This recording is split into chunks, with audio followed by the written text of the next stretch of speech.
Hi, everyone. It's nice to be in the same space and sort of really see who's here. Um, so we have Lisa with us today, and thank you so much for helping and being our Zoom master. Um, I thought we'll do a quick run through what we did, sort of to be on the same page, and then to see if we have any questions from last time, and then we're just gonna take it forward and go inside further chronologically and with the themes. If people have questions, please write your questions in the chat, and Lisa will follow up and will help us sort of to get to all the questions and also to continue the sequence of the class. So let me just share. Did you receive the slideshow that I shared on email? Did people get that? Yeah, okay, great. So all of it, really just to review, to be on the same page. Here we go. Okay, can everybody see my screen? Awesome. Okay, so we really started sort of from the base, opening up the question of what the conflict is about. And then we truly tried to make a case how the different narratives are looking at one another, but they are parallel. They're not telling the same story. Both the Jewish narrative and the Palestinian narrative, they address the same land, which is at the heart of the conflict, at the heart of the gap, at the heart of the void, but they are parallel to one another. They are not meeting. And we spent a lot of time making the case for the Jewish narrative, starting all the way from the Bible, all the way from that historic biblical promise that God made to Abraham. One of the promises that was made is about the specific land and how all the people that are going to live after Abraham will have the legal authorization on this land. So I shared some verses about it from the book of Genesis. Then we talked about a very, very, very long history lineage of 4,000 years, basically, all the way from Abraham until today, and multiple empires that came through the land of Israel and wanted to have their stake on the land. And we also said the Jewish people have lived in the land of Israel throughout those 4,000 years of history, all the way since Abraham until today, including the numbers changed according to what was going on and who was in charge. But to believe that Jewish people lived in the land of Israel all the way throughout the last 4,000 years. We talked about the end of the 19th century being sort of a starting point. We mentioned 1860 and a little bit forward. So the first Jewish immigration in the modern times of Jewish people from all over the world, particularly from Eastern Europe, start coming to the land of Israel, becoming farmers, dropping the suits, putting on the farmer clothes, and building the first settlements. We talked about Theodor Herzl, the dreamer, the envisioner, the person that all the way in Europe first thought that every single Jewish mother needs to convert her children to Christianity, and that will fix the Jewish problem. And after the Dreyfus affair, he understood that that's not going to do any good. It doesn't matter how we view ourselves, but it's also important how the world views us. And therefore, the only way to move forward is to bring the Jewish world from the world back to our historic homeland. And he starts a new political movement called Zionism, which turns and calls the Jewish people all the way from the world to come back to Zion. First Zionist Congress, where he really shares this idea with Jewish leadership of that time, was in 1897, where he said there will be less than there were going to be more than 5, but less than 50 years, and there will be a Jewish state. He was absolutely convinced in it, and it was just a matter of time to him. The next 9 years of his life he dedicates in order to fulfill that vision and to fulfill that dream. And the idea is really just to bring the entire Jewish world back to the land of Israel. He wrote 2 books about it. He was traveling the world, convincing world leaders about it. And unfortunately, he passed in 1904. He didn't see it with his own eyes, but he was fully committed to that. We mentioned this book, My Promised Land, which tells not so much of a typical Jewish story, because Ari Shavit, who is the author, writes about his grandfather, who is coming to the land of Israel from Great Britain in 1897. And I read a little bit from the preface, from the introduction, where he describes everything that he saw when he came to the land, besides the non-Jewish population, which was the dominant population at that time, which was everywhere, and he just simply did not see them. So we talked about this notion of we are a people without a land, and the land of Israel is a land without people. Let's combine the two together. And of course, the great shock of our ancestors was that when they started arriving to the shores of the land of Israel, they found out that this myth is not true. The land is not empty. We also mentioned that it was at the end of the 19th century, all of these events, and the sense of nationalism was part of the emerging new world. And therefore, many, many people around the world wanted to hold on to this patriotic feeling of we have a nation and we need to combine it with a particular state. So Zionism was part of this world movement of going in that direction. But at the same time, or maybe slightly later in the early 20s, we also see these sentiments of nationalism among the Arab population, not only in Palestine, but in the entire Middle East. And I shared with you, hope you had a chance to maybe read it at home, a few writings of some Arab leaders who were really leading that process, just talking about self-identification and the realization of the Arab people, Arab nation with democracy and particular state. And then also the first Arab Congress that brought this idea into shape in 1913 and then followed after as well. We also talked about the name Palestine that does not appear neither in the Quran or in the Old Testament or in the New Testament. And we know today that most likely the meaning of Palestine is sort of a variation of the biblical name Philistines, or in Hebrew Pleshet, which was a distant nation that came through the sea to fight the Israelites in the biblical time. And the Romans basically took this name to spite the Israelites, to spite our people, because these were the people that killed our first king and constantly were fighting with us, and they knew that we don't have a good relationship with them. So when they're changing the name of the land in the 2nd century, they are doing this on purpose, although there was really absolutely no connection. And the name was given about 2,000 years after the Philistines actually lived in this land. But nevertheless, in the 2nd century, so about 1,800 years ago, the whole area is called Syria-Palestina. And slightly later, what we refer to as Israel today was divided to 3 major sections under the name Syria Prima, Syria Seconda, Syria Terza, 1st, 2nd, and 3rd Palestine. And the name continued for 2,000 years, basically until 1948, and in many ways until today.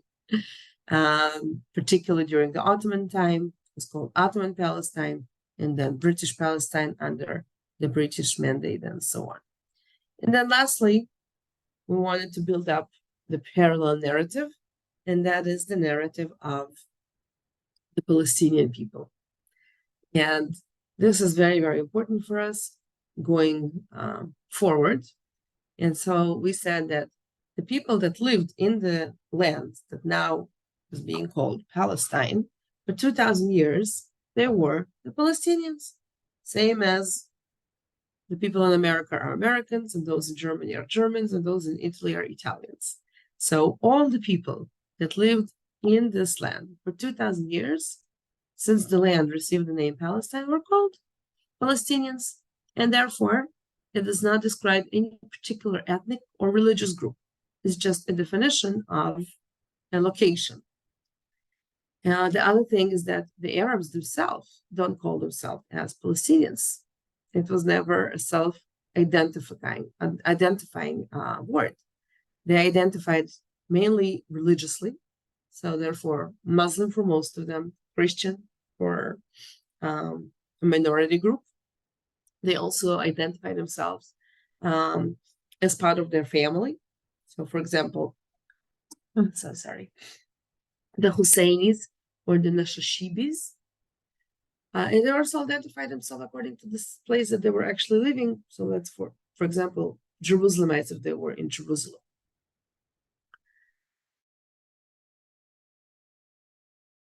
Israel's independence, then actually in the world, there was a reference towards the Jews as Palestinians versus the Arabs, which we think of today. The first Arab-Palestinian Congress is held in 1919, and only during that time, for the first time in our history, Arabs are calling for Palestinian unity and independence and connecting the land with this group of people. So if we're talking about the Jewish narrative, which will become sort of the Zionist narratives in terms of collection and belonging to the land, something that exists in the world for 4,000 years, ever since the divine promise to Abraham. Then in the Palestinian case, we're talking about something very, very, very recent, which is slightly over 100 years. Both the ethnic group that refers themselves as a Palestinian, and in terms of the connection between this particular group of people and this land that holds and carries the name Palestine. Nevertheless, we said that it doesn't mean that it's not valid. So whether it's 4,000 years or 100 years, this is the narrative that we need to deal with. This is the reality. And if you remember, I shared with you the words of Golda Meir, who I love and adore, but on one thing disagree. And that is when she said that there is no such thing as Palestinian people. Because there is, and the fact that we cannot track them all the way to the biblical time doesn't mean that they doesn't exist. And the fact that they connect themselves with this particular land, at least in writing, for 100 years and not more, it also doesn't mean that this connection doesn't exist. The narratives are definitely different. They are parallel. And the only thing in between them is the same land. That is debatable, and that is in the heart of the conflict. But we have two narratives. One is very, very, very ancient. The other is relatively new, but yet existing, claiming their right for the exact same territory. So this was just sort of to bring us up to speed. So I'm stopping for a minute to see if we have questions, comments, something unclear, something we want to add before we take it to the next step. So if you have something along those lines, then you can just open up your mic and share with us. Yeah, I have something. Mm-hmm. maybe this doesn't contradict what you're saying at all. I'm not sure, but with all of the film I'm watching and things I'm reading and blah, blah, blah, my understanding is that the Palestinians were on that land back in the 1800s. And when Israelis started coming back to the land, they bought a lot of the farmland from absentee landlords and kicked the Palestinians off the land. Is that anything that you're aware of? So some of what you're saying will happen a little bit later. We'll get there. Okay. So in the 19th century, when the Jewish people are started coming, then nobody was going anywhere. The Arab population that was in the land was still in the land. The Jewish population was coming and becoming larger. It will get to a point where the narratives will start clashing. And at that point, when we'll get later on towards the partition plan and the first war, then we will need to deal with the question of what happened to the Palestinian population when all of these things are happening. But that's going to happen a little bit later in the future. And actually, we're not going to even get to it today. We're going to get to it next time. I hope that in our sort of sequence, in our timeline, today, we'll try to understand what is happening for the first half of the 20th century. So now that we have the foundation and we understand our starting point, I hope, unless you'll tell me otherwise, then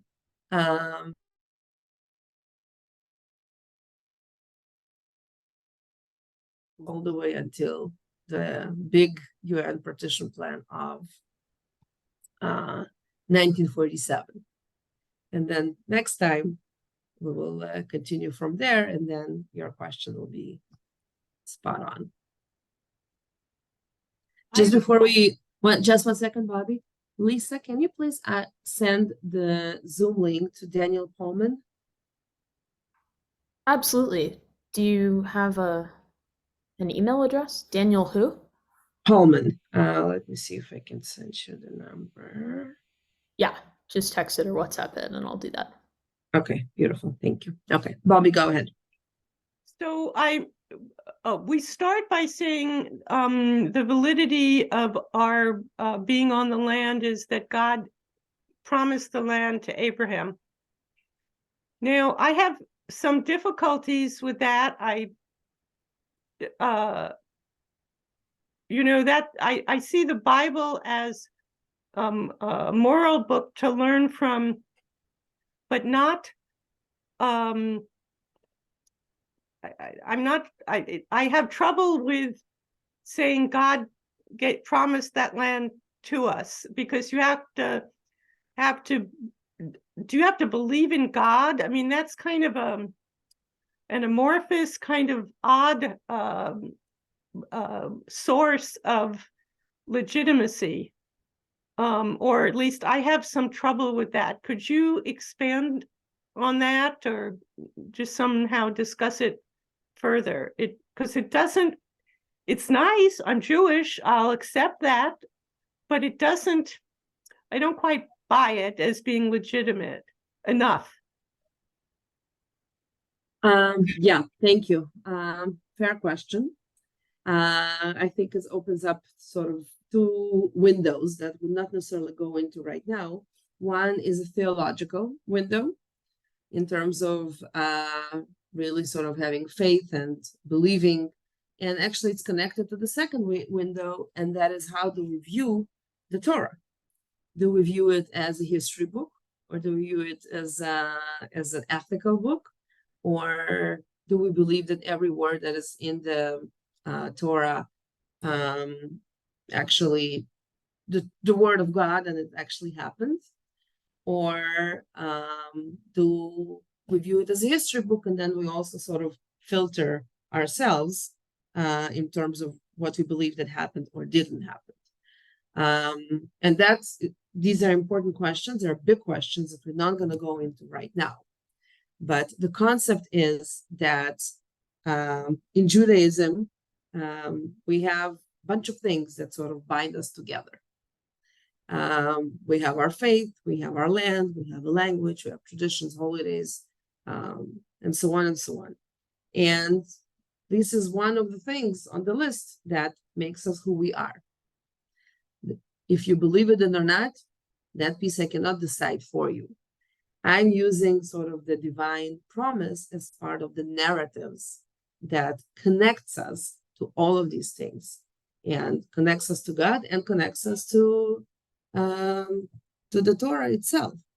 What do you do with that? I think it's a very personal question, but there's definitely your right to say, I am not buying into this. I don't believe that every single thing that is written in the Torah actually happened. And then I think it's also a theological question of what do you do with that? Because it's not only about this divine promise, it's about pretty much everything else that is there, sort of on the historical point of view. So I know it's not the most satisfying answer, but it's a very, very big one for us to deal with, sort of the theme and the direction of where we headed with this class. Yeah, Fanny, I saw a hand. You just unmute yourself.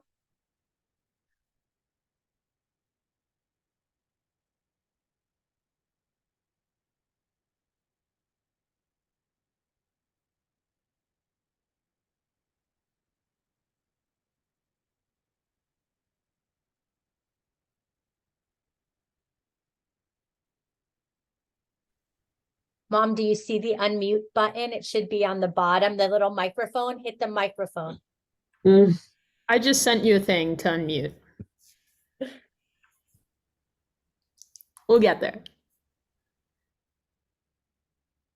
You can write it in the chat if you want, Fanny. You know what I mean? Do you know how to type it?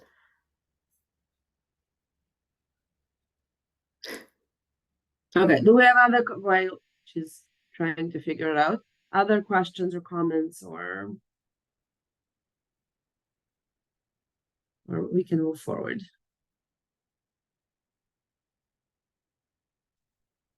Okay. Oh. Okay, and then also Lisa, when I change the slideshow, can you just please text Rabbi Paul and remind him that you are on the Zoom with us?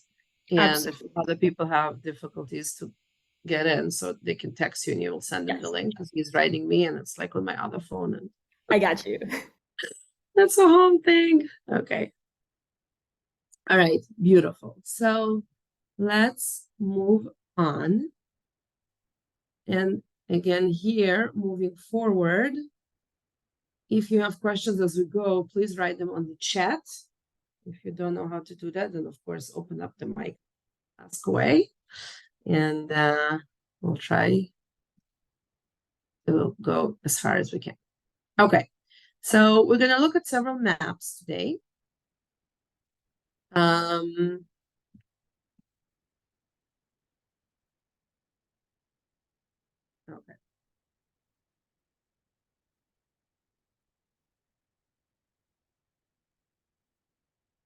Okay, so the first one, I wanted us to start with the biblical land of Israel and sort of to use this visual to see how it looked like. Just to remind us very, very briefly, Abraham was our forefather. Abraham had Isaac.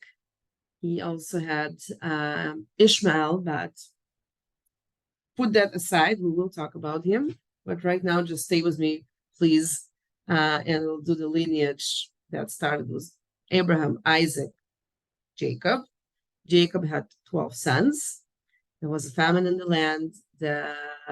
Therefore, the 12 sons and their families are going to the land of Egypt, and they are staying there for quite some time.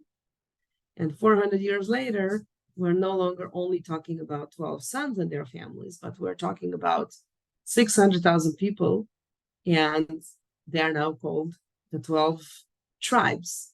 And the name Jacob gets a new name, which is Israel. The meaning is wrestling with God. And at that point, they are in Egypt, and a new leader is being born. His name is Moses or Moshe. And after some time, basically, the person is being chosen by God to be the leader, to take out the 12 tribes, our people, from Egypt and bring them into that historic land that was promised several generations previous. And what is important for us to understand at this point, that after that whole journey, and we're not going to go now to the biblical details, because again, it's a different class, but after the Exodus and after being 40 years in the desert, our ancestors are coming from the eastern side. If you see over here, there is the Jordan River. So they were in Egypt all the way down in the map. And then they're sort of going around to come to the eastern bank, if you like, of the Jordan River. And this is the place from east to west where they are entering the land of Israel, led by then a new leader named Joshua. And then the land is being divided between the 12 Israeli tribes. So take a good look on the map, and you will see that when I say the land is divided among the 12 Israeli tribes, it's both on the west and the east bank of the Jordan River. And if you remember that last week, I said very, very briefly that the land of Israel, in the biblical sense, is much, much, much, much larger than the state of Israel. I think that nowadays, with everything that's going on, it becomes even more important to understand this, because the slogan now is from the river to the sea. So from the river to the sea literally means from the Jordan River all the way to the Mediterranean Sea.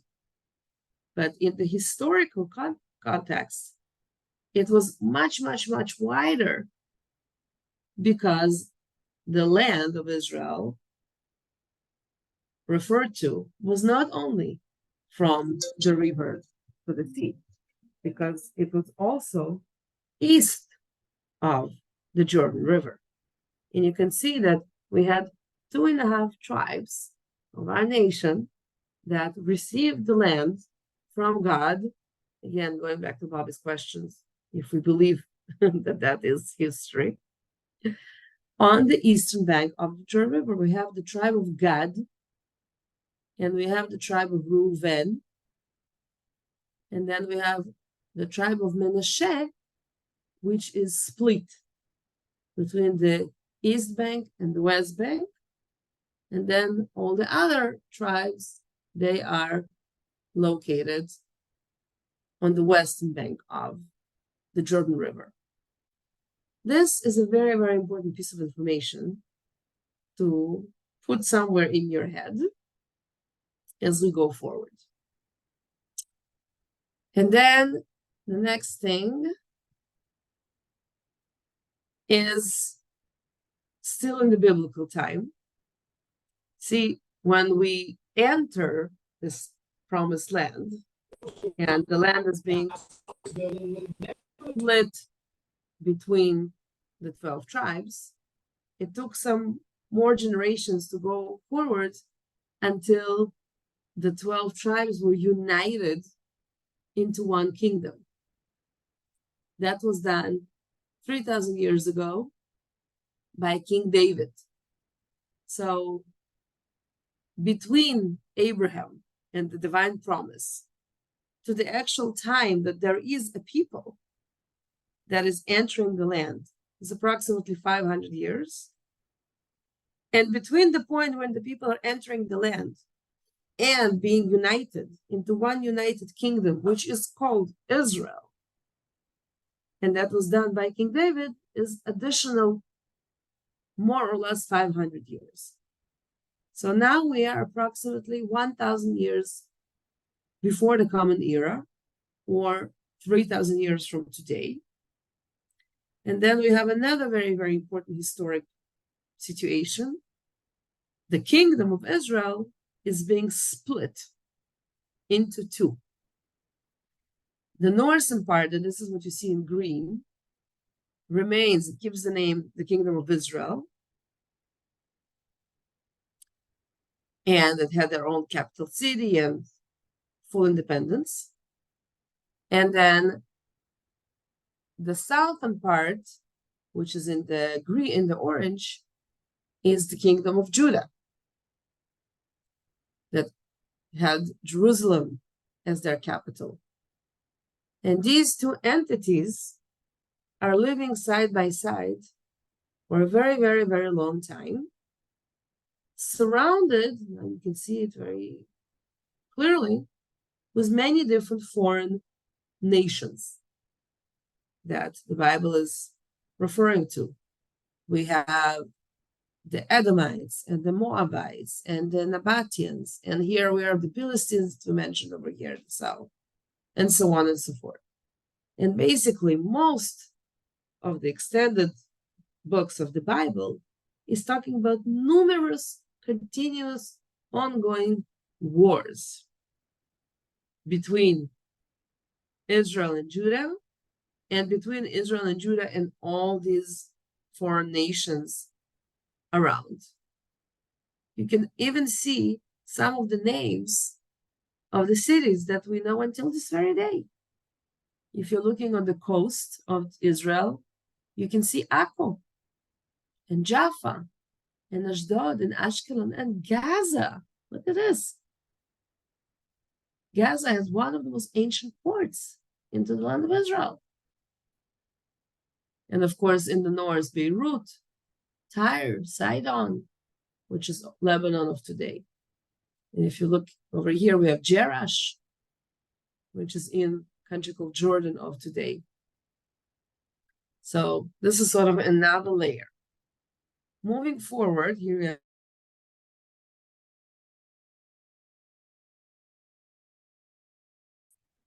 and more names of cities that already exist thousands of years ago that we know of until today.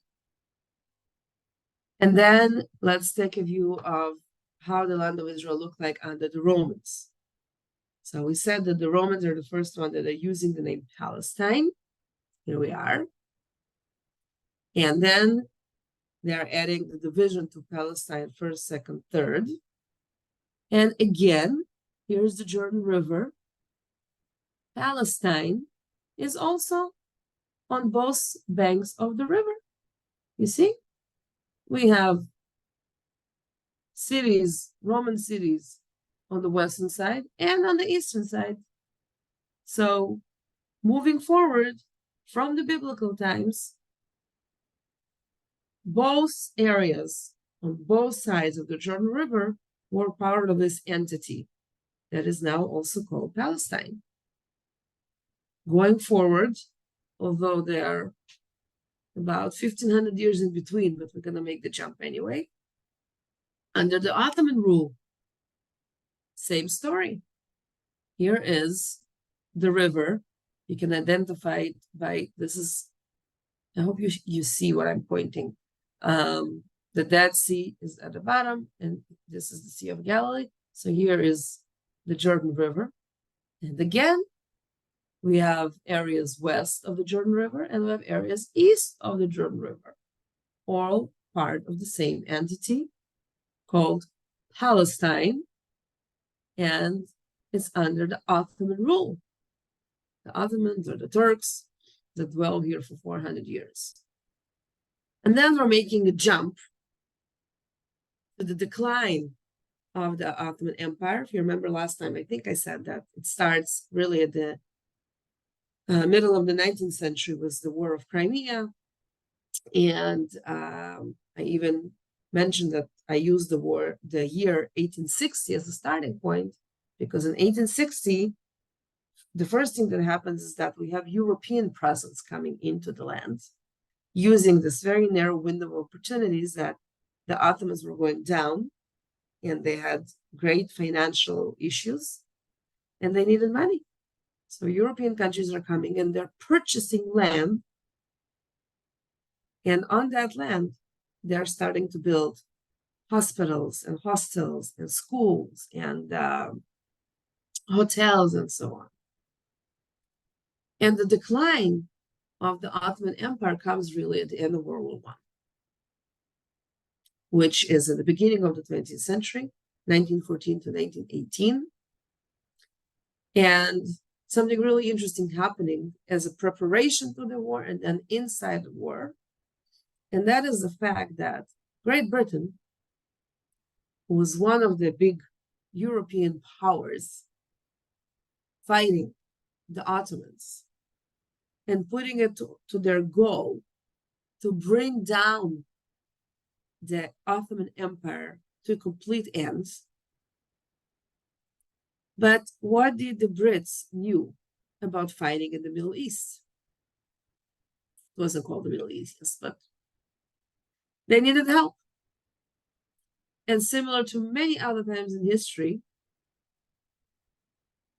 they are coming to the local population in the land, asking them for their help, and in return, making promises.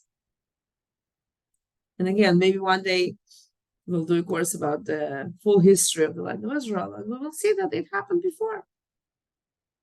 For example, when the Crusades came to conquer the land of Israel, they had no idea. So they asked the Italian people of the sea to come and help them and made promises that they will give them land in return for their help. So it's kind of a same situation. So they're making promises, both the Arab and the Jewish population in the land, promising them independence, which is the most interesting thing for all at the beginning of the 20th century, under the theme of nationalism. And they're asking their help to fight the Ottomans. It was very successful. And eventually, and then the land and the region are being split between the victorious European colonialistic powers. But before we'll explain about that, I brought this map, which is my favorite map of the land of Israel. I like it so much that many years ago, for my birthday, my husband made a big copy and framed it. And it is hanging in our living room. We actually brought it to America also. This map is from the 1600 or 1500. And it's made by a German Lutheran priest who also had a passion for maps. So he drew the map of the world the way he saw it. So don't take it personal. It's about 50 years after Columbus discovered America, so it's here little at the corner.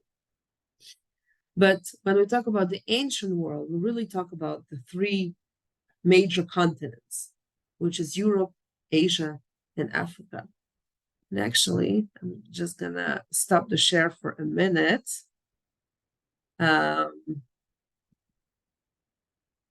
I can see you all. If I'll pause the question and ask you, which continent is Israel on? What will you say? At the top of your head, without going to Google, which continent is Israel located on? Shirley, go ahead. Asia. So somebody says Asia. Shirley, if you want to speak, you need to open up your mic. African. Africa. So we have Asia, we have Africa. More votes for Asia. Asia. More Asia. I should Asia. have done a poll. Asia. Okay.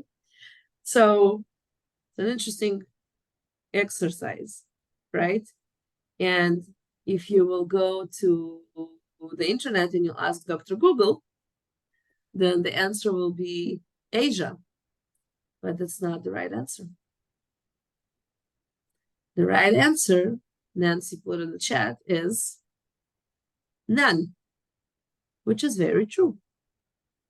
The land of Israel is right in the center, in between the three continents. And I'm not saying it because I want to make us feel centric or special, but because it's the truth. Even geologically, the land of Israel sits on two different geological plates with a lot of tectonic movement underneath. There are a lot of earthquakes in this region. Maybe not as a lot as in California, but historically speaking, a lot. And the earth is constantly shaking and changes the geology of the region. But I go back to my map. Geographically,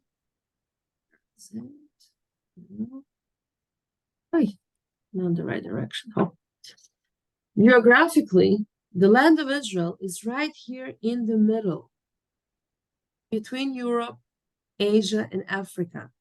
And therefore, Buntig is drawing this map in the shape of a flower and puts the land of Israel right in the center. But what it actually means is that in the ancient world, if people wanted to go, for example, for merchants from Asia all the way to Africa, they went through land and not by boat, they absolutely had physically to go through the land of Israel. And if people in Africa wanted to go to Asia or Europe, it's actually in ancient time was Euro-Asia combined, they had to go through the land of Israel. So when you're asking yourself, why all of these ancient empires actually got to the land of Israel? I mean, there's no natural resources of any kind. What was the interest of actually going there? And the interest is that it's right in the middle. It's in between the continents. So some of those nations went through just because they had to. And then there were wars, they stayed and whatnot. Some went intentionally. Most, by the way, didn't. So when we understand this very, very important piece of information and we understand the geography, we also maybe can start understanding why on earth so many nations and so many people went through the land for all those thousands of years. And so for the Brits and the French and others, it was an important piece of land.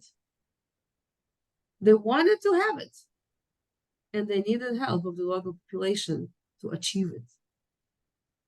And they also wanted to end the Ottoman rule after 400 years. Do we have any thoughts or questions on that? Because it's an important piece, so I want to make sure that we're all on the same page.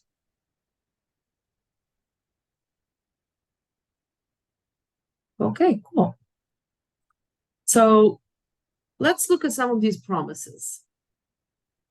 Okay. First promise was made for the Arab population. There is something that is called the Hussein Mahon Correspondence from 1915, which is already in the midst of World War I. And Hussein was a local leader who has a correspondence with a British commissioner in Cairo. By the way, side note, but a very important side note, the Brits were already in charge of what we refer today as Egypt before World War I. So the local Arab leader is corresponding with the British High Commissioner in Cairo. And I'll share the slides with you afterwards and you can go and read the whole thing. But the most important, and I underline it for us, is here we have a list of the promises. He says Great Britain will give the Arabs her advice and will assist them to establish what may appear to be the most suitable forms of government in those various territories. Those various territories referring to the territory that we're talking about. And it also says sympathy of Great Britain towards the aspiration of her friends, the Arabs. And again, there's more to it, but sort of to keep in mind the most important stuff.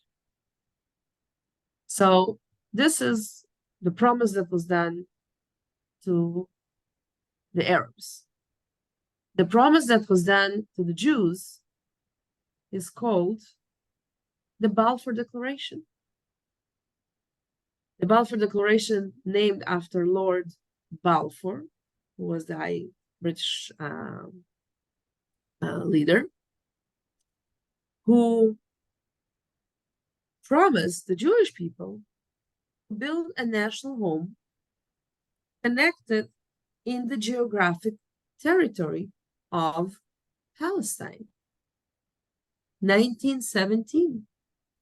By the way, I started talking about the conflict from 1860.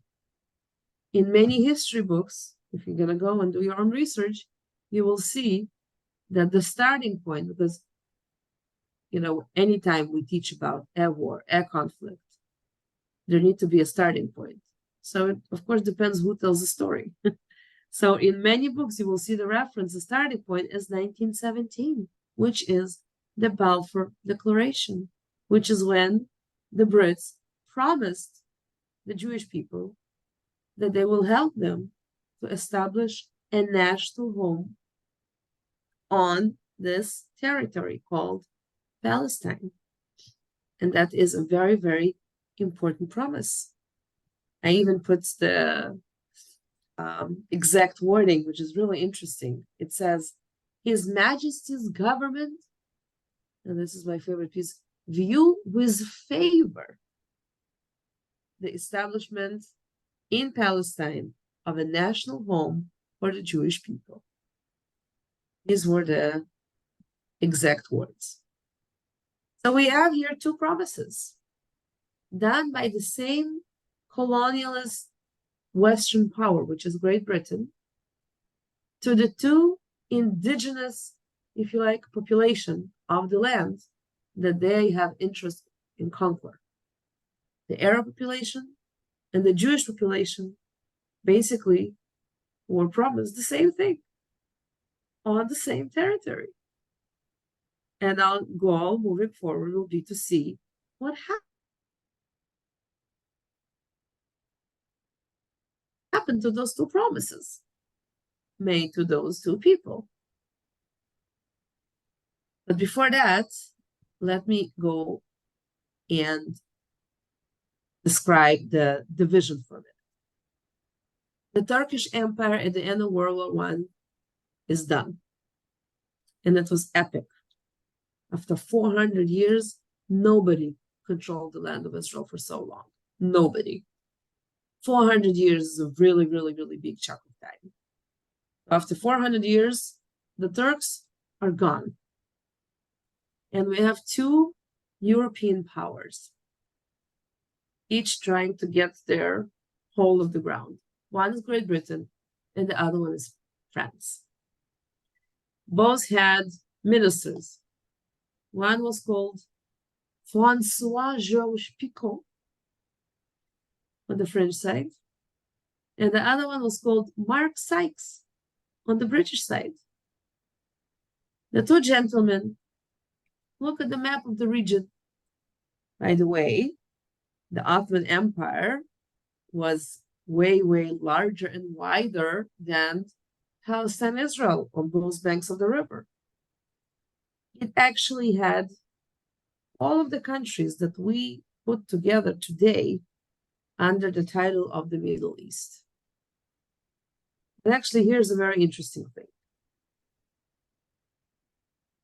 There is not even one country in the region called the Middle East that is older than 100 years. Just think about this phenomena for a minute.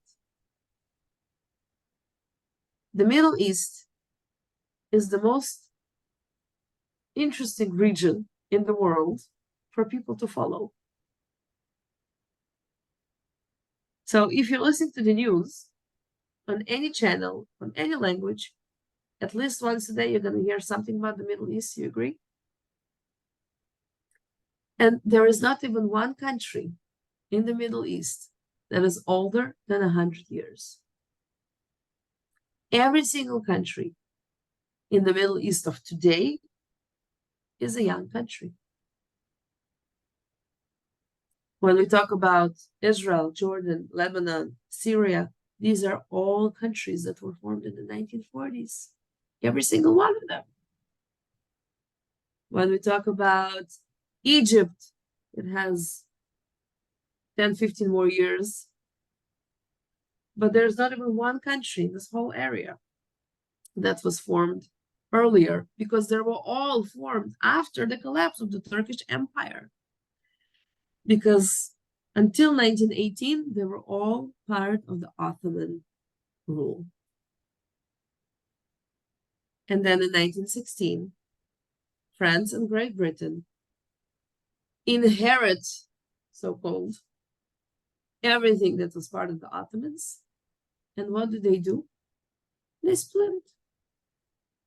As colonialism powers do. So if you look at the colors, everything in purple is French rule. And everything in pink is British rule. And here is the little piece of land that we are talking about. On this map, notice it says Palestine, because this was the name in use for 2,000 years. Palestine becomes part of the British rule. Palestine included both sides of the bank, the two banks of the Jordan River. So both Palestine, Israel, and what we refer to as the country called Jordan of today, on the eastern bank, that was all part of Great Britain.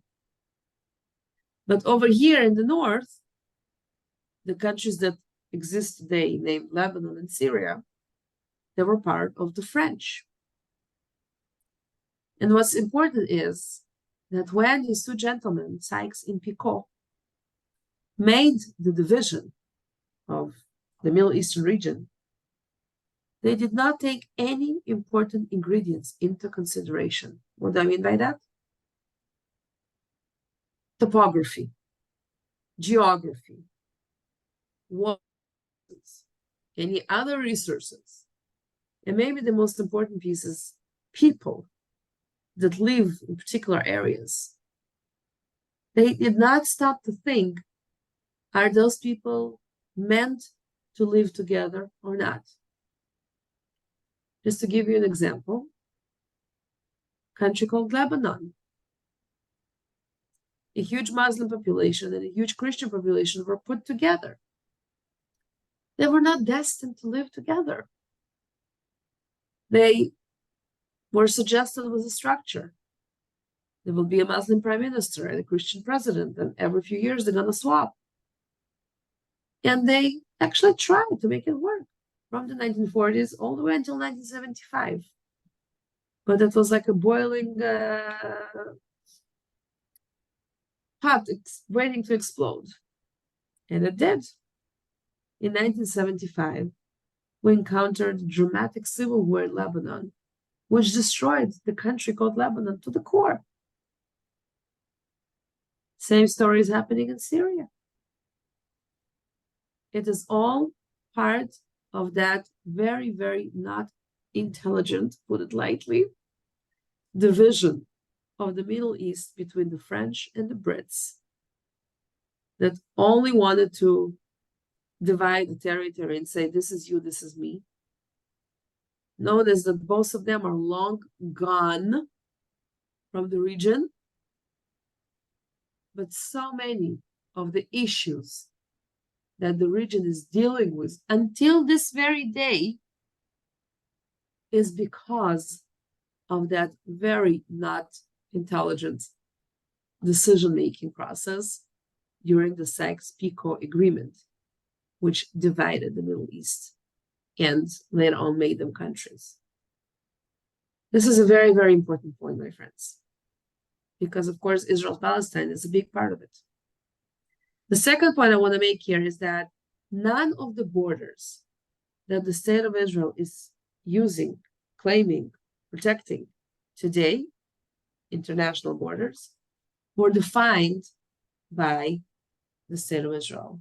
I'll close this share so I can see you for a minute. What do I mean by that?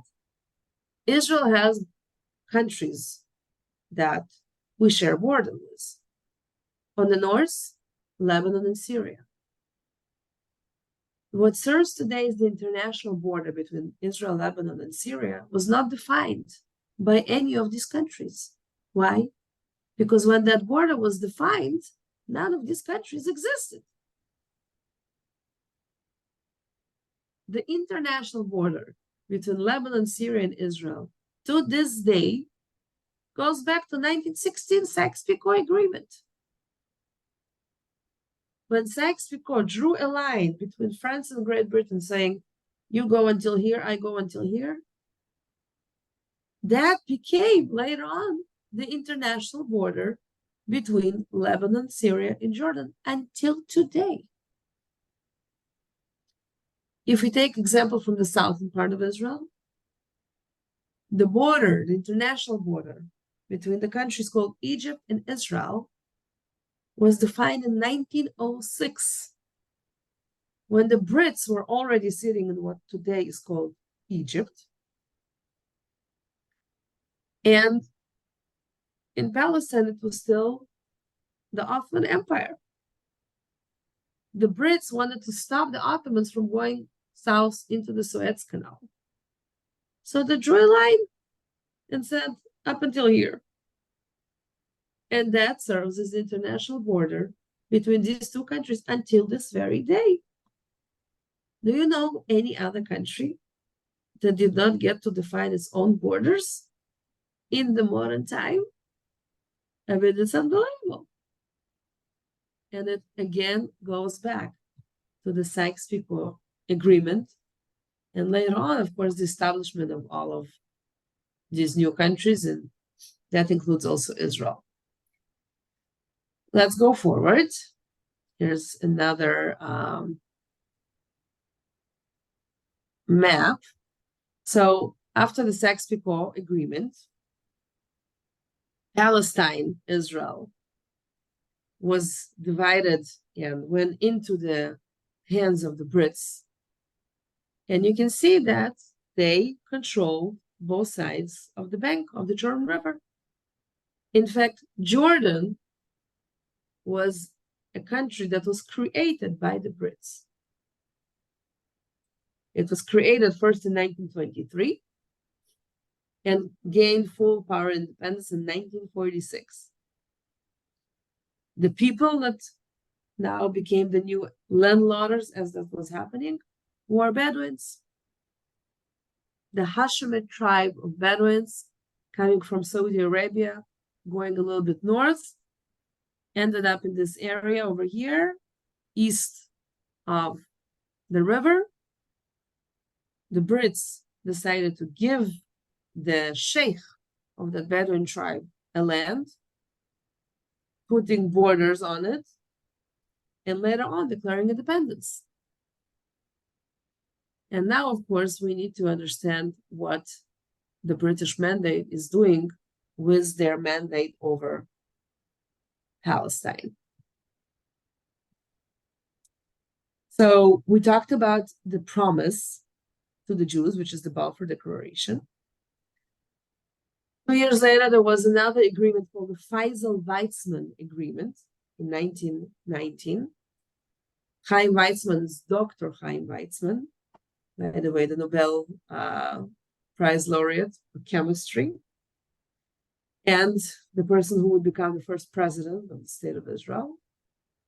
The Faisal-Weizmann Agreement of 1918 talks about the aspirations of both Jews and Arabs to independence, and the aspiration of these two groups of people for independence in the same particular land called Palestine. And then we also have the Covenant of the League of Nations of 1919, which later on will become the United Nations, which will be very, very important to our story. Do you remember how I tried to describe to you last time that the Jewish people started coming to the land of Israel in the 19th century? Because somebody have told them that we are a people without a land, and there is a land without people. And they're coming, filled with ideas and dreams, to the shores of the land of Israel, to the shores of the city of Jaffa.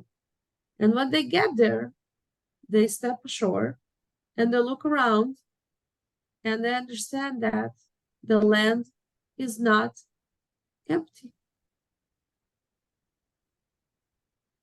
And the local Arab population is not getting it. It's like, hey, what's going on? We're here, and these people that look different and act different and speak different are coming on these big boats from Europe, claiming that they're coming home. But wait a second, this is our home. This starts boiling up for 10, 20, 30 years until on May 1st, 1921, in this house, which is still standing in the shore of the city of Jaffa, was a group of new immigrants, new Jewish immigrants coming from Europe, having no place to stay. So this was like the first absorption center. And on May 1st, 2021, about 100 years ago, a group of local Arabs taking weapons, going inside this house where the new Jewish immigrants are staying, and start shooting all over. Over 14 people got killed. Many others were injured. And this incident of the absorption center on the shores of Jaffa in 2021 marks the first violent, oppressive move of the Arab population on the Jewish population. Why is this happening? Because of fear. The Arab population feels like somebody is taking the carpet underneath them. The Jewish people are coming from Europe. They need a place to live. They need a place to work. They are talking about building their own country. And the Arab population is threatened. They don't understand what is going on. You know, people feel threatened. They do whatever it takes to protect themselves. The British mandate was already here because they were not doing their part of the bargain, or their part of the deal, or keeping their promise. And therefore, a small group out of the Arab population decides, well, we feel despair, we're fearful, nobody's coming to help us, so we will turn to violence. And that is the first violent attack of the Arab population on the Jewish population that really brings up the two narratives that are parallel up until now and puts a conflict in between them. This action says to both sides that there is a conflict. It is no longer only aspiration, but we want this land, and we are the homeowners. And guess what? We don't care that you're coming after 2,000 years in being all over the world and saying it's yours, because we think that it's ours, and we're not going to take it. And if you want to continue taking it from us, we're going to fight you. And how we're going to fight you? We'll use violence. Yes, it's 1921. Oh, I wrote 2021. My bad. Of course, 1921. Thank you, Kathy. So at this point, and that's a very, very important point, and that's why I'm saying it well, again and again, at this point in 1921 in Jaffa, we really start addressing the situation as a conflict. That incident in Jaffa is the turning point of beginning of the Israeli-Palestinian conflict. Any thoughts or questions on that?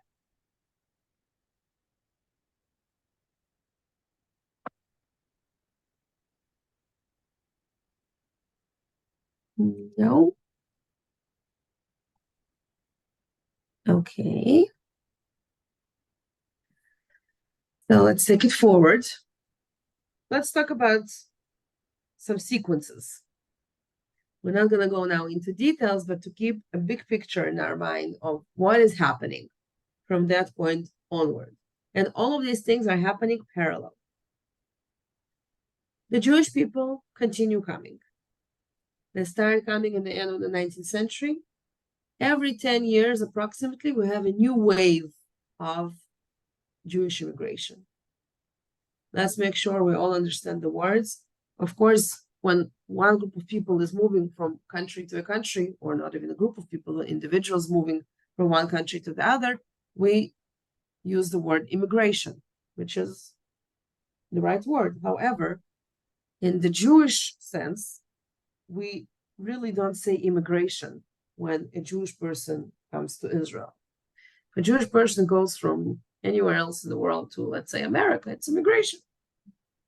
But when a Jewish person comes from anywhere in the world to the land of Israel, it's not referred to as immigration. We have a special word in Hebrew to describe that, and that is aliyah. Aliyah literally means to ascend, to go up. It is a spiritual word. And it's a very, very powerful word.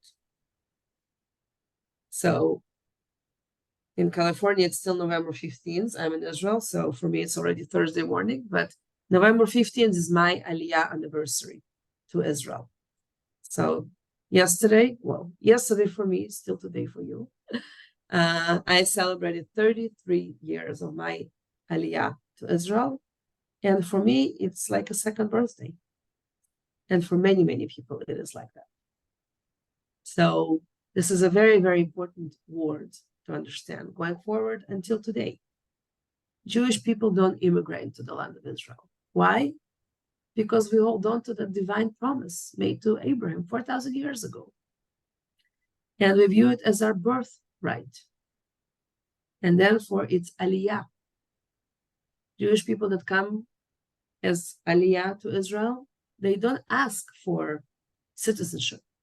It is given to us by birth. So just to keep that in mind, because it's a very, very important term for people, and it's very, very emotional. So every 10 years, more or less, we have new waves of Jewish immigrants making Aliyah to Israel. If you remember, we said that at the end of the 19th century, the Jewish population had maybe 50,000 people all over the country. When we're going to get to 1947, which is our ending point for today's class, I hope, we will have 600,000 Jews in the land of Israel / Palestine. So in a very short time of about 50 years, we're going from 50,000 to 600,000. So every 10 years, more or less, we have a wave of new Jewish immigrants. There were different categories, and maybe one day we'll be looking at that if there's going to be an interest. They were coming from different countries, and they had sort of different adjectives that we can sort of use to describe every wave in the 20s, Can I ask? in the 30s, in Can I the ask you a 40s. question? Sure. Okay. Back to what the person, I think it was Robin, said at the beginning here. So at this point, the Ottomans aren't there. The Brits owned it. But land ownership does seem to me to be important at this point. Like, are they taking somebody else's land? Are they buying the land? Great question. I That's think a it's great very important. Okay. It's I very mean, important. my own relatives, for example, went there and founded or were part of the people for Hadera.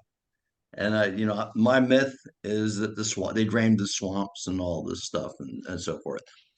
But where did they get the land from? Did they buy it from the Brits? Now it's your turn. Yeah, that's a very, very important question. It's such an important question that even until today, including in the state of Israel, we are still referring to terminology about the land, legal terminology about the land, that we inherited both from the Ottomans and from the Brits. So the land was Turkish, and the Brits that took it from the Turks, they just took it. And the registration on the land sort of went from one to the other. So there's something that is called taboo, and it's a terminology, it's a legal term in the state of Israel until today. If I am now buying a property, I need to make sure that I am the owner of the property, or actually of the land. It's not the property, it's the actual land. And my name need to be registered of the land in something that is called taboo, which is an Ottoman term.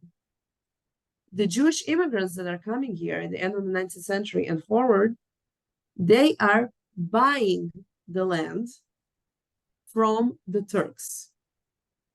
So between 1882, when the first time Jewish people started coming, until 1917, there's a lot of purchasing of the land. The Jews come, they pay money to the Turks, and then they get their name written in the taboo. By the way, until today. After World War I, when the Brits are take the land from the Turks, it's under their name, and they become the official landowners under the colonialism rule all the way until 1946, so for almost 30 years. In 1946, the Brits are going to what was first called the League of Nations, at that point, the United Nations, and telling them, we are done. We want out. But before we go out and give you the keys, why don't you figure out who's going to be the landowner? And that, of course, the continuation of the conflict and the partition plan and so on. So I hope it answers the question. Of course, there was also private land ownership, mainly Palestinian Arab private land ownership, and we'll need to see what happens to that. But in 1917, when the hands are shifting from the Ottomans to the Brits, there was already a nice chunk of land that was registered in the taboo on Jewish names, legally purchased by them during those 40 years between the decline of the Ottomans and the rise of the Brits. I saw a question about the 10 years period. This is just how history sort of moved on. At the end of the 19th century, the first comers to the land of Israel were escaping the pogroms. Those who were coming in the beginning of the 20th century, they were inspired by the Zionist idea. In the 1920s, it was a mixture of the two.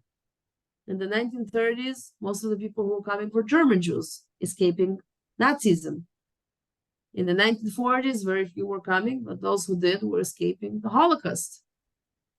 And after 1945, those who were coming after they survived the Holocaust. So it turned to be that it was more or less every 10 years, which sort of followed the lines of what was happening in the world, and particularly in Europe up until that point. After, much later, when there was already a state of Israel, it continued and continues until today. Until today, Jewish people are making aliyah to Israel, including now, by the way, when there's a war.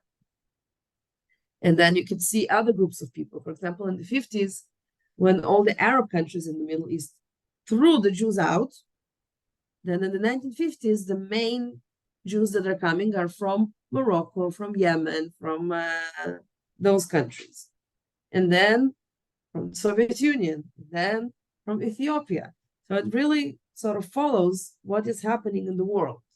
Because remember, the Jewish people never lived in a bubble. It's aligned, okay?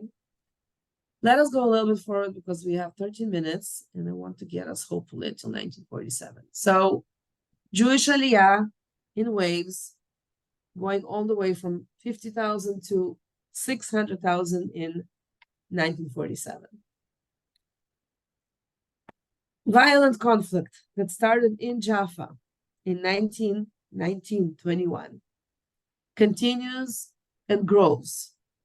And we had a few sort of epic points of brutal violence over the years. One of them, for example, was the Hebron massacre in 1929, when a group of Palestinian Arabs really massacred the Jewish community in Hebron, something that is remembered until this very day.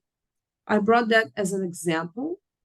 There were numerous incidents like that that sort of went into the historical memory of people on both sides.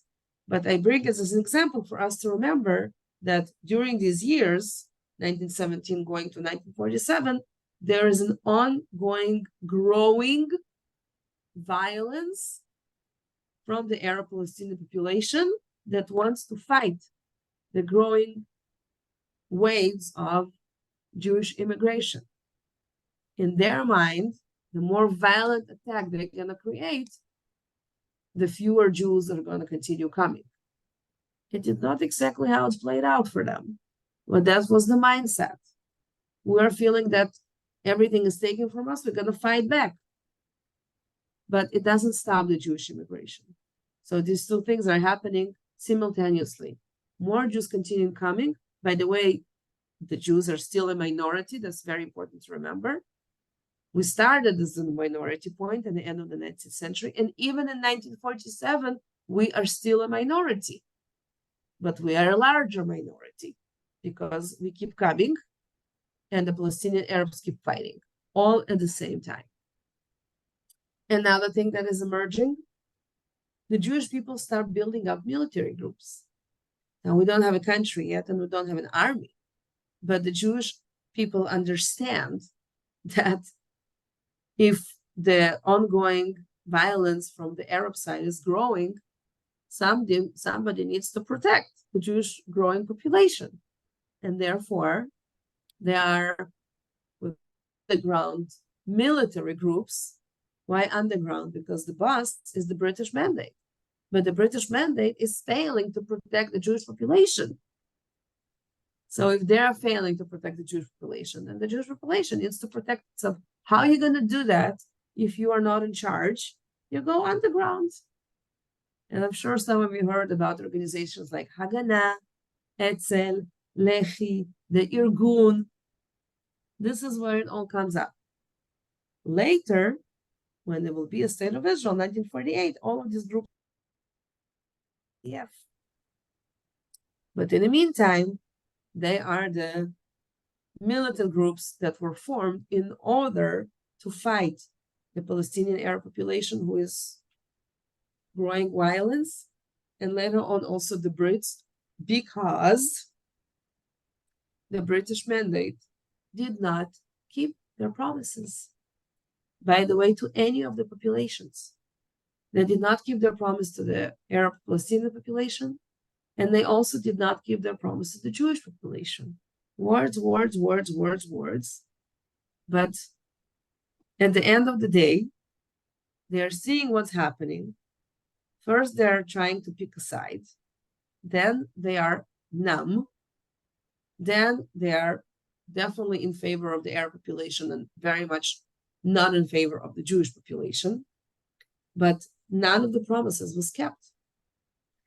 On the Arab side, because none of the promises was kept, in 1936, there was a big revolt that lasted for 3 years.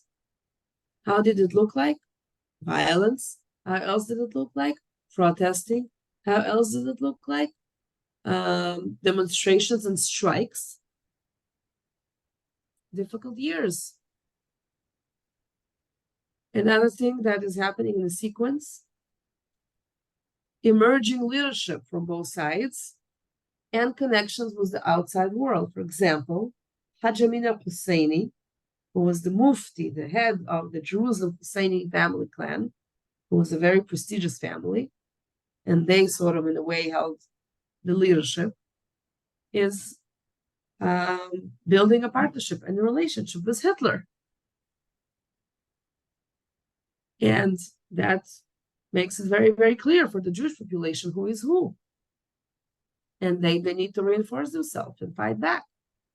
Simultaneously, the Brits came up with a concept called the White Paper.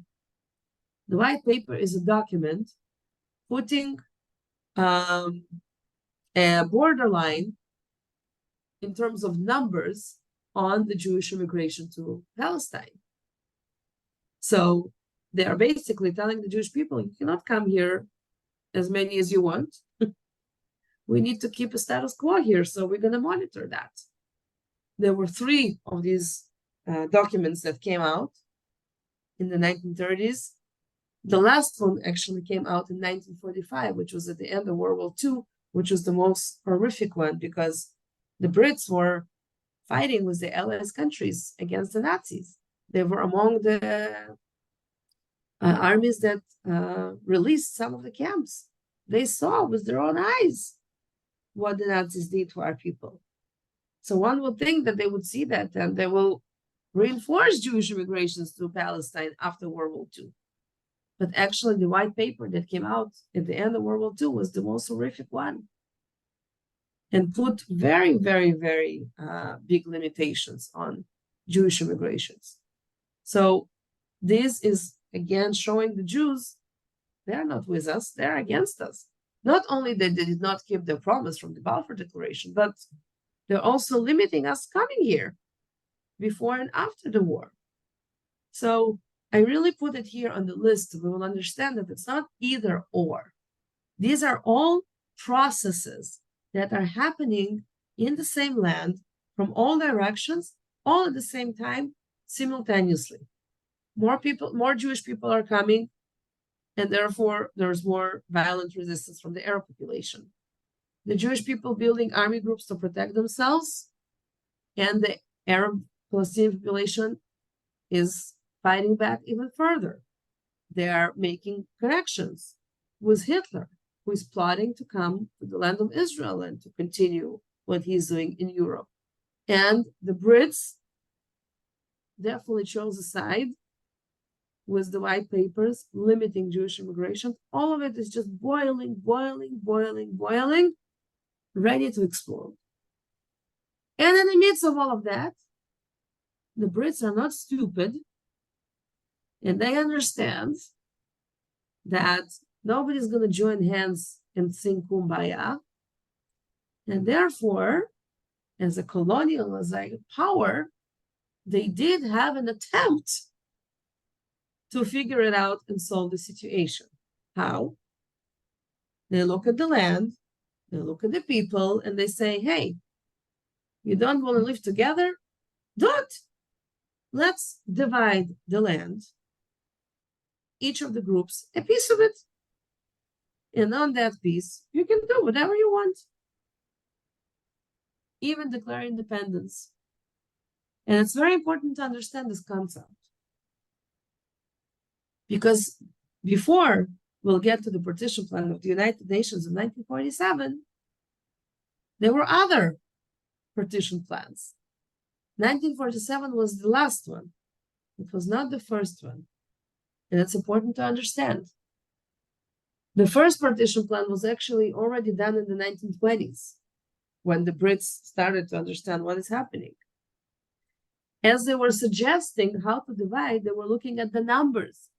In the 1920s, 95% of the land was Palestinian Arabs. And therefore, the suggestion was to give 95% of the land to the Palestinian Arab population, and only 5% to the Jewish population, which contained mainly those lands that the Jewish people bought originally from the Turks and registered their name in the tablet. And guess what?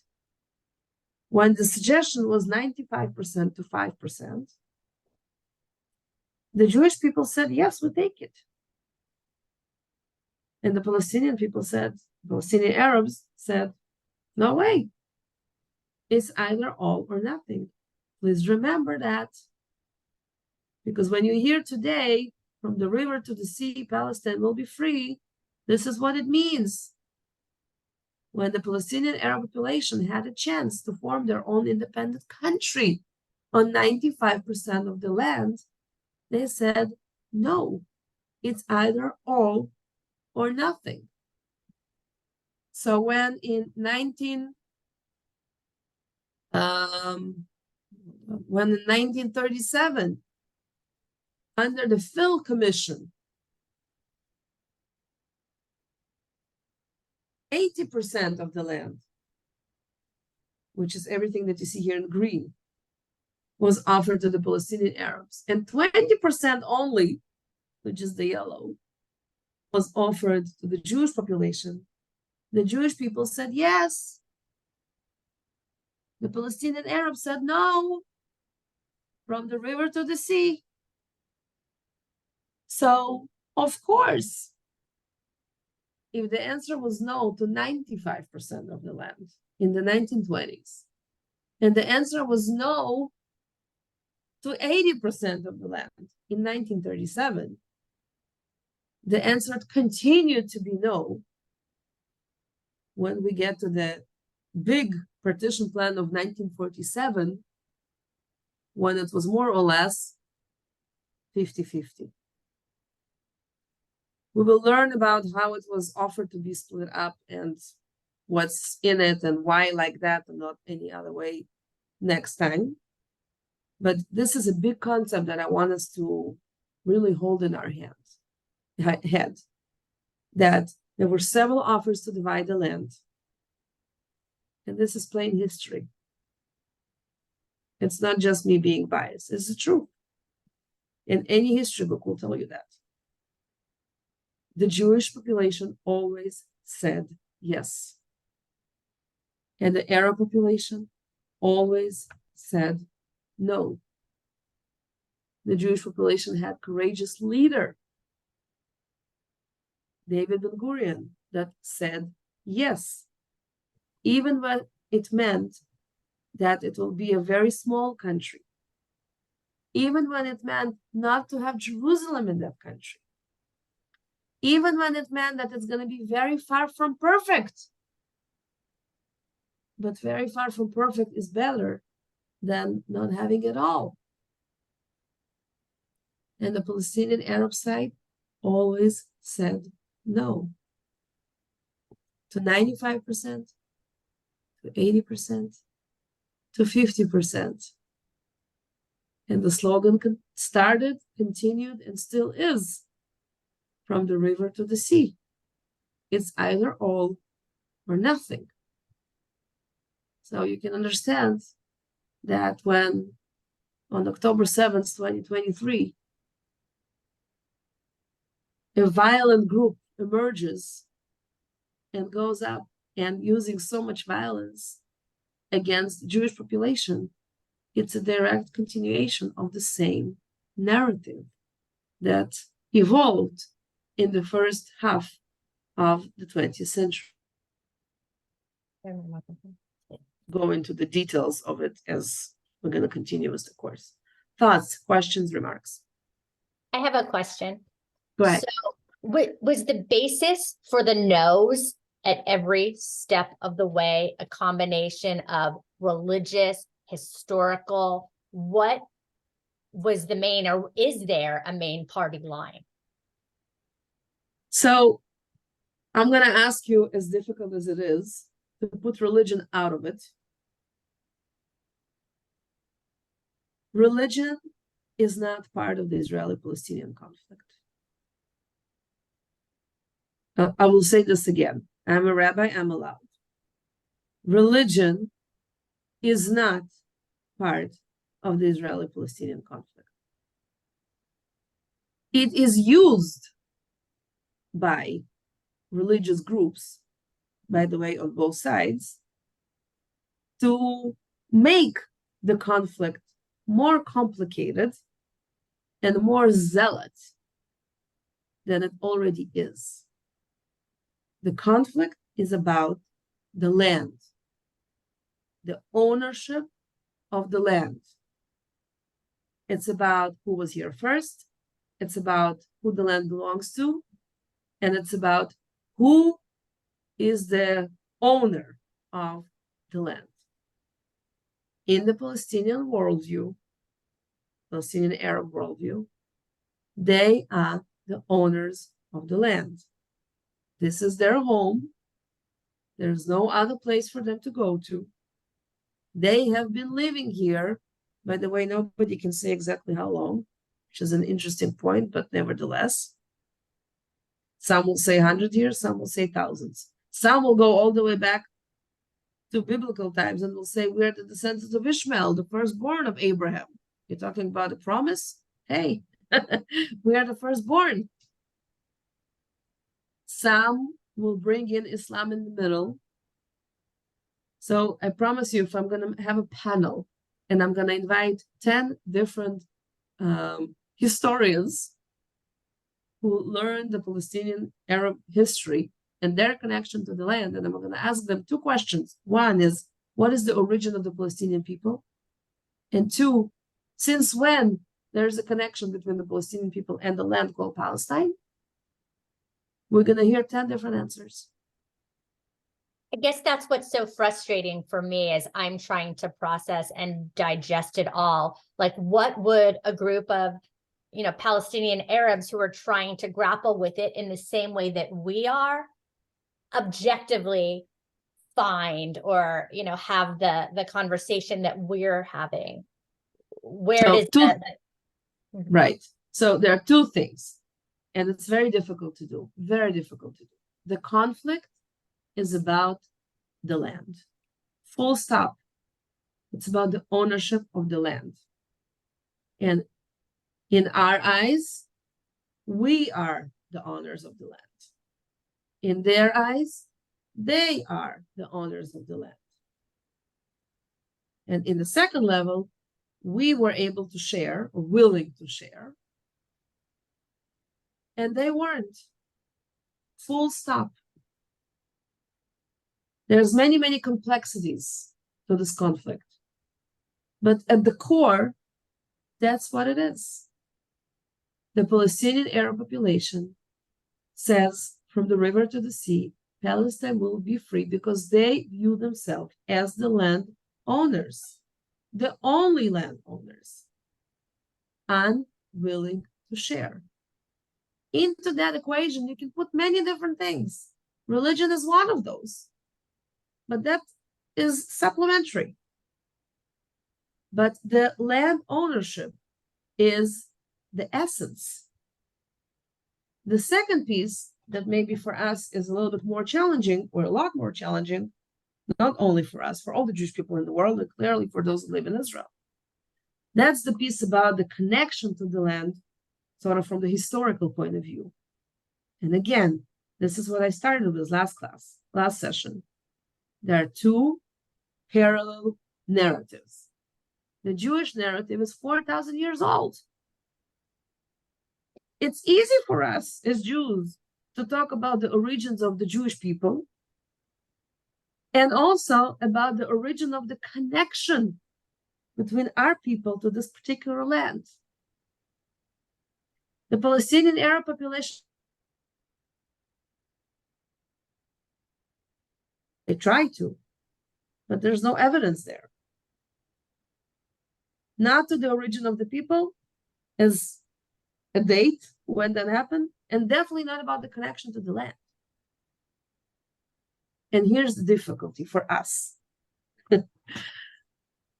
How do Rabbi, we you froze- reconcile that? You froze What? for a second. Did you say that we can trace back historically and archaeologically, but the Arabs cannot? Correct. Okay. And here's the challenge for us as Jews. Here's the challenge. Because we can trace back our narrative for 4,000 years and our connection to the land. And they cannot, at least not with the date assigned. We are struggling here. But what I want ask us to hold on to is that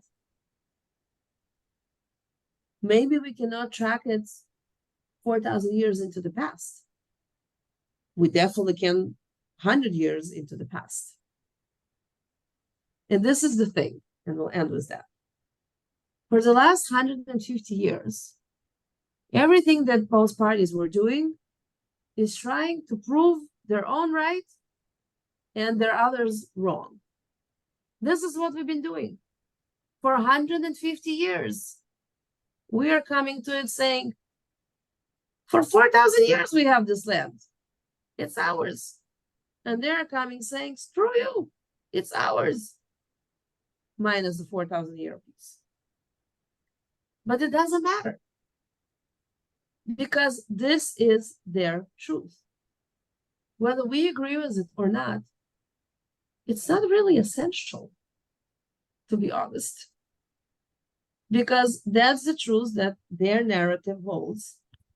This is what they believe in. This is what they're saying to the world. And it's not going to change. And for the last 150 years, each of us is trying to prove each other's wrong and their own right. And we fight for it. And we shed blood over it. And we kill over it. And guess what? We are back at square one.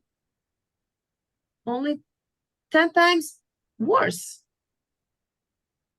As Albert Einstein said brilliantly, only a crazy person thinks he's going to continue doing the same actions and get a different result. It is time to understand that everything we've been doing for the last 150 years is bringing us the same result. So if we want a different result, we need to change something in what we are doing. And I want to claim that the first change is to understand, not to agree.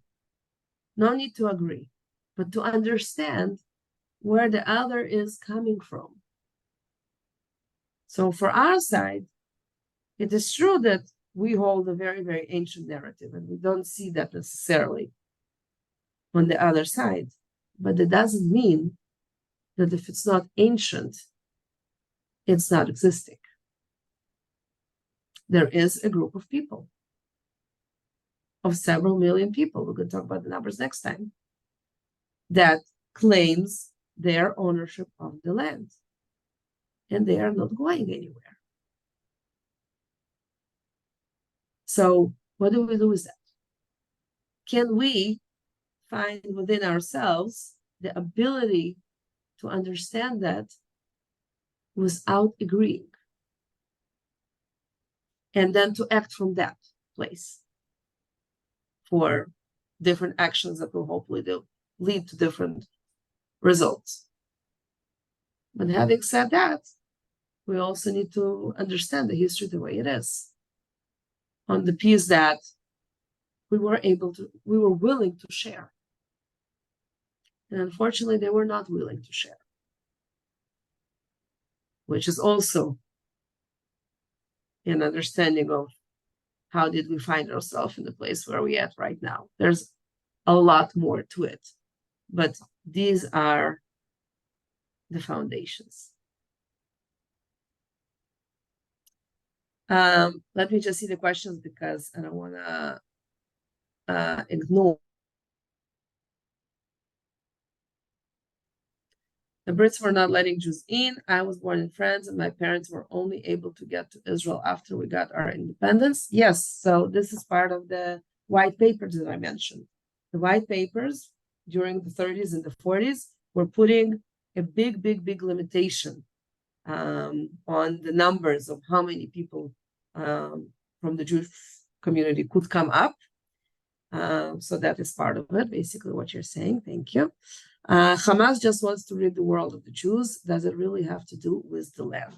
The notion that Hamas wants to get rid of the Jews is a more sort of new concept. And that is connects to a sort of bigger layer of anti-Semitism, but it also connects to them being part of terroristic organizations that are all over the world. But the first aim that they're fighting for, and you can read it on all of their sort of ideologies, is that they are the freedom fighters of the land. Which land? The land of Palestine. Everything else is nice to have, secondary. Does religion come into play because of Jerusalem being a holy site? Jerusalem is definitely a big piece of the religious complexity, and there are others, predominantly in Islam, also in Christianity, but we're not going to ignore religion, I promise you. I just don't want us to mix things up. I want us to purify the concept that the essence of the conflict is the land. There are other layers to that, and religion is one of the layers, one of the most complicated layers, but it's not the essence. And we will, of course, talk about it. What do archaeologists say about who occupied the land? Archaeologists can track and prove all those historical timelines that we mentioned last time. And the reason that we can have a historical timeline so precise is due to archaeology. Okay. I think we answered everything. Anything else that you want to say, ask, raise? That's a lot to hold on to. And I just remind you that we agreed that we're not going to meet next year on Thanksgiving week. So we're skipping. So the next time we're going to meet is going to be 2 weeks from now on November 29th. And it's also going to be all on Zoom. All right, so I will share the slideshow. Feel free, if questions come up, either text me or email me, or come chat with me next week if you Rabbi want. Lana, Danielle had a good question. Oh. Is it a new link every time, do you know, or is it the same? That's a good question for Isela. Yeah, I'm not sure. This says second course, like on the Right. link, so I'm assuming it's a new link. I think it is a best- new link because I couldn't get on because I guess I didn't Okay, register. so Leora knows, yeah. For the first. So the best thing for everybody to do is just to register for that week's class. When you register, you get an email confirming that you registered, and then you get the link. So that is the best thing to do. Every week, just register and you will get the link. Okay? And if you want to come and chat with me about it next week when I come back, then I'll be happy to see you in person.